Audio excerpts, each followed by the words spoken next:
I want to thank you all for your hard work on this election campaign. Carrie will do this in more detail after me, but I do want to acknowledge right now Carrie and Kim leading our fabulous canvassing and phone banking programs, and Alan for his help with Josh's campaign. Josh Godhammer won, by the way. Yeah.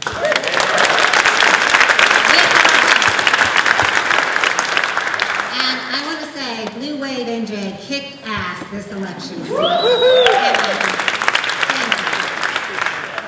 This is not a march. It is not a vigil. Nothing against those things.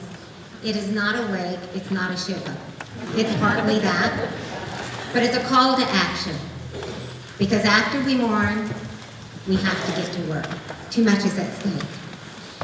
We can and we should mourn, but we have to be smarter and wiser going forward.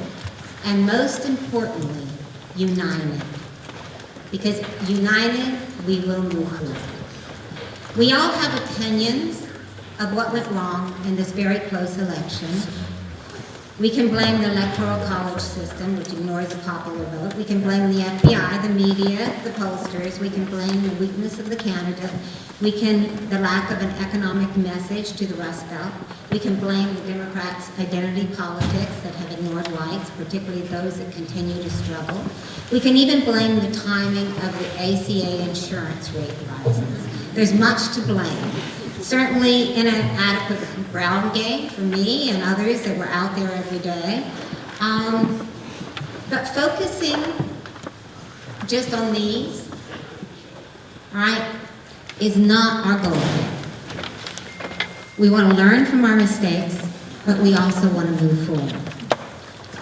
I also want to point out that Democrats have been losing at the state and congressional levels since 2008.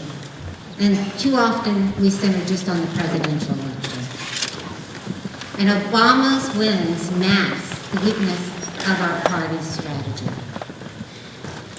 Moving forward with the Nazi baton in the White House and Sessions as Attorney General, and so many other threats to our basic democracy and civil and human rights, we have to move beyond the why or even the how to effective organized action, resistance, and advocacy. Whether you were a Bernie or a Hillary supporter, or neither, please join us in this fight. Together, we have power.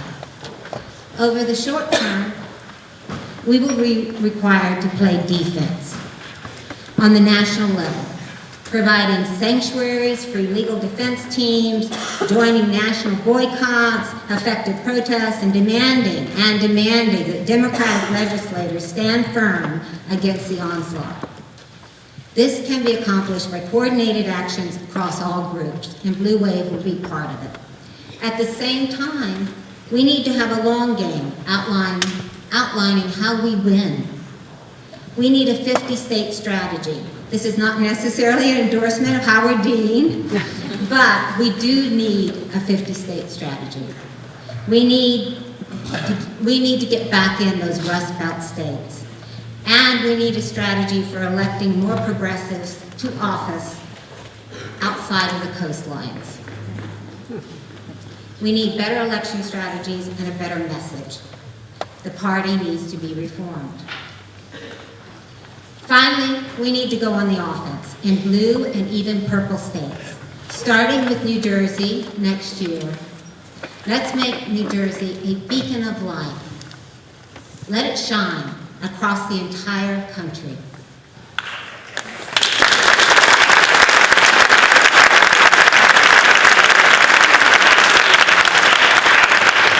Let's welcome immigrants, protect everyone's rights, invest in our residents, and provide a living wage for all, to name only a few actions that are possible next year.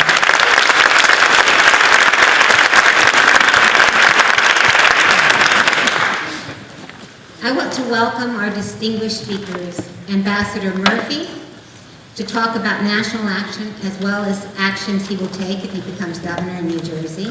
Journalist Jonathan Alter, who will start the discussion to give us his perspective on the election and more. After that, Assembly Speaker Emeritus Sheila Oliver to discuss what is at stake for women, people of color, and the most vulnerable. Montclair's own Brendan Gill, head of the Montclair Democratic Party in Essex County, freeholder, who will introduce Ambassador Murphy. Kevin Brown, Blue Wave board member, and head of New Jersey SEIU 32BJ to discuss threats to working families and unions under a Trump presidency and possible actions to take. And Dan Fadden, Executive Director of New Jersey Work Environmental Panel to discuss environmental threats and positive steps to take in New Jersey. We will start with Jonathan Alter. Thank you so much.